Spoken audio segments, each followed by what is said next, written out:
Hey kids, Miss Wallace. I'm going to read a story to you called Skateboards. We see that this is written by Patricia, Lakin, and it's actually skateboards made by hand. So this is a super cool story. Here we see our title page, and we see some awesome examples of skateboards and some cool graphics. Here we see there's a dedication in our book, also some publishing information over here to the side. If you've got wheels under your feet, you can fly. What freedom! You can swoosh on a skateboard. You could use it for tricks or for travel. Just what is a skateboard? In the following pages, you'll find out. You'll also get a behind-the-scenes look at a very special company where these wheeled wonders are made by hand. You'll find out why the man who created this business just had to put wheels under his own feet. So what is a skateboard? We have a great diagram here. You see that they are labeling the parts to the skateboard. A skateboard is a narrow board. It has four wheels attached to its underside. There are three main parts. There is the deck, or the top part. See that here? The part you put your feet on. The trucks are the metal pieces attached underneath. So we see that's where the trucks attach. They hold the third part, the wheels. But a skateboard is so much more than its parts. Most people would put California as the birthplace of skateboards. That's because there's a strong link between skateboarding and surfing. But California surfers could ride the waves only when there were waves. When the Pacific Ocean was calm, those surfers needed another way to keep their bodies moving. In the 1960s, these itching-to-go surfers would make their own skateboards. First, they'd find a plank of wood. Then they would take the wheels off roller skates and nail them onto their board. Presto! They had their own skateboard. Soon the sport spread far beyond California. Here you see a picture, a photograph, and here is a caption for that. No one really knows who made the first skateboard, but kids long to have wheels under their feet. Even before the 1920s, kids nailed a wooden fruit crate onto a board, attached wheels to it, and took off. By the 1930s, companies were making scooter-style metal boards. The next 30 years brought improvements in the wheels and the board's decks. In 1972, a company named Cadillac created wheels made of a material called urethane. These wheels gripped the sidewalk surface and gave skateboarders a smoother ride. And instead of a straight slab of wood, many decks now have a raised front and or back lip. This allows the rider to do more skating tricks. Over time, skateboarders kept coming up with new and interesting ways to use the board. Now special parks are constructed to give skateboarders places to ride.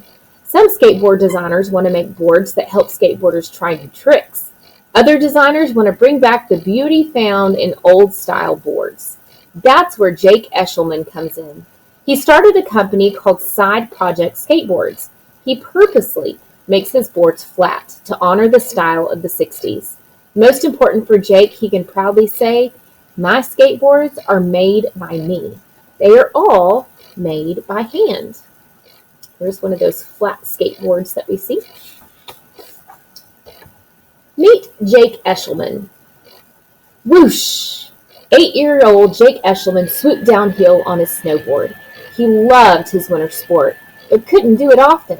Jake grew up in Virginia. There are no high mountains in Virginia, and there's not much snow. His mom suggested he get a skateboard. Yes, whizzing on that board gave Jake the same joy and thrill as snowboarding, and he could do it year-round. Jake kept on skateboarding even when he went off to college in San Antonio, Texas. Jake was sure he'd go on to law school. His plans changed after he met and fell in love with the classmate, Margot. She was an art major. Jake got to learn about Margot's artistic world and realized he could have a career creating things. He gave up the idea of law school. After college, they both moved to Houston, Margot's hometown. Jake started working with Margot's father, Hugh. He frames pieces of art. As the two worked side by side, Hugh filled Jake with stories of his own skateboarding adventures from when Hugh was growing up in the 60s. Hugh's stories gave Jake, still a dedicated skateboarder, an idea. Each day, Jake had to toss out beautiful strips of maple, swamp ash, cherry, and walnut. They were too small to use for the art frames Hugh made, but Jake was drawn to the variety of colors and the magnificent patterns in those wood strips. What if Jake glued them together? He could make his very own skateboard. That's what Jake did. Skating on a board made with his own hands gave Jake a feeling of joy. In fact, here we see Jake snowboarding as a kid. Here he is in college, skateboarding. And here he is with his first skateboard he's ever built. In fact, it is still the board that Jake uses every day as he skateboards around town. Others saw Jake's board and wanted one too. And that's how Side Project Skateboards was born. Making skateboards is Jake's side project. His other career is in creative advertising. He helps other companies sell their products. Jake deals with words and ideas all day long. In the evening, he enters his woodworking shop and he turns on the heavy metal music that he loves. Then he gets to work. Making something with his very own hands gives Jake such a sense of accomplishment that it's almost impossible to describe. The skills he uses in his day job help him tell people online in the real world about Side Project Skateboards. The advice Jake would pass on is, be honest with yourself. Find what fires your passion. Above all, feel comfortable and unafraid to take chances. Here we see there's an iPod, his iPod, and he actually stitched together the case for it. There's his studio in Houston. And here is his father-in-law, Hugh, back in the 60s. You can see he's actually leaping over what looks like a limbo pole. And there's the skateboard underneath. How the skateboard is made. Jake goes through Hugh's pile of tossed out wood strips. He prefers using hardwoods such as maple, cherry, and walnut. He looks at the wood color and the designs that the wood lines or grains make. For some steps, Jake uses his hands. For others, to save time, he uses machines. From start to finish, including drying time, it takes Jake approximately 1 week to make a skateboard. Walk into Jake's large gray-floored workspace, and you'll see wood of every size and color. Wide wood planks and tall, narrow strips lean against one wall. Nearby is an L-shaped wooden work table. A white pegboard holds wrenches, pincers, scrapers, and tape measures. Hanging vacuum hoses are ready to suck up the curly wood chips that will fall to the floor. After putting on his safety goggles and gloves, Jake follows these steps. Step 1. He chooses strips of wood based on their color and grains and puts them out on a big table. At this point, the strips are not all the same length or thickness. He decides which strips look good together. He arranges them to form a pattern. Step 2. He examines each strip to make sure it is strong and has no cracks or splits. Step 3. He places those strips on their flat side on a table and sands down the long sides of each strip. So you can see some of the detail there in the wood. Step 4. He makes sure these inner sides fit together. Then he glues the strip to one another, puts a clamp on them to hold them that way, and lets them dry overnight. Step 5. Jake uses a saw called a planer to make both sides of the board totally flat. He shaves down his skateboards so they are 5/8 inch thick. Step 6. He sands down the board so that it is perfectly flat on both sides. Step 7. Jake uses a 30-inch long clear plastic pattern or template to cut out the skateboard shape from the wood he has sanded, glued, and planed. The clear plastic template lets him see the deck's wood colors and grains through it. He decides just where he should cut out the skateboard. He doesn't want to cut away an especially beautiful part of the wood. So you can see here, it's a clear piece. There's actually some cut holes there in it, you can see. And so he'll use that as his template or his guide.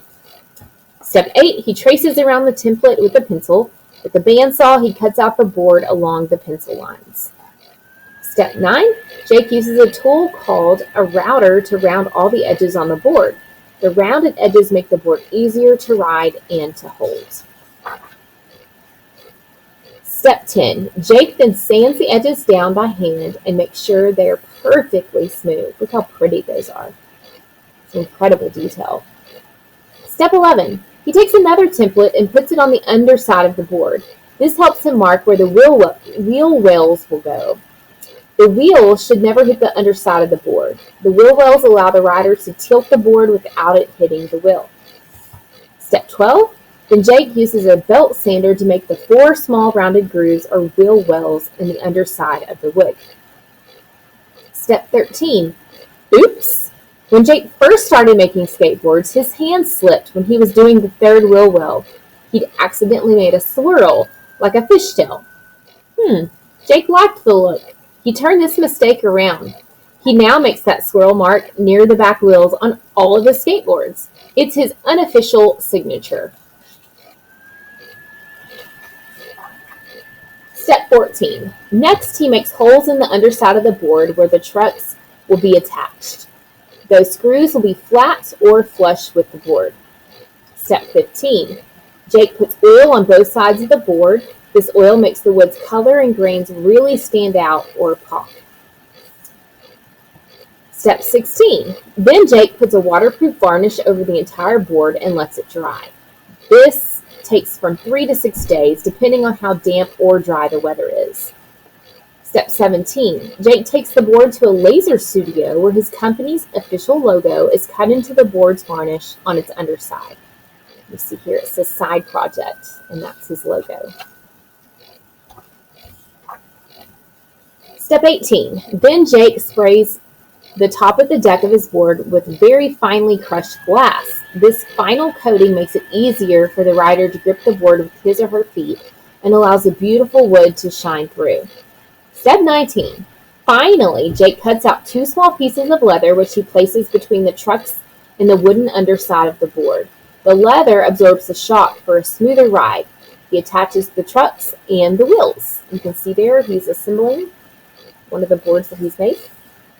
Jake's Side Project skateboard, made by hand with love and care, is ready to ride.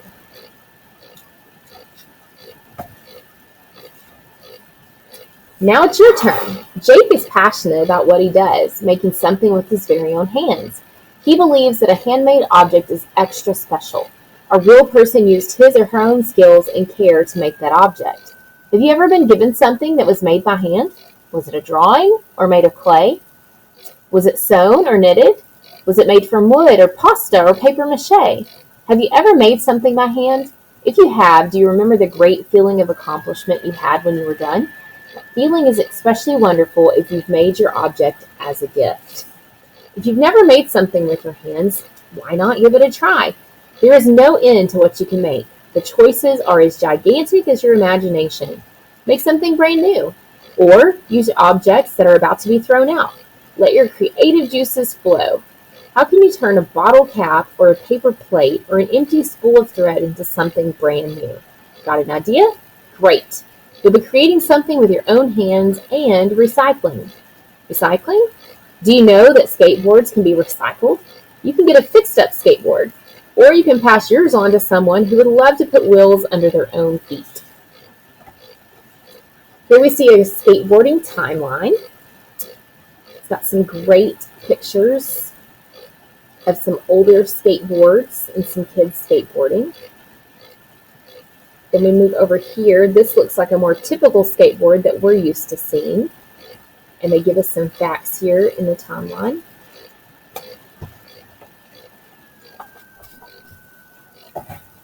Moving into the more modern times of the 70s and the 80s, we see a kid doing an ollie. There's a different style skateboard. Looks like it's maybe made of a plastic or rubber. And moving into 2001 and beyond, they give us some great facts. And lastly, in our book, we see Glossary and Resources. So if you were not sure of some of the words, maybe some of the tools that he uses, you could actually look those tools up and see their definition. And then here's some websites, some other resources that you could go to.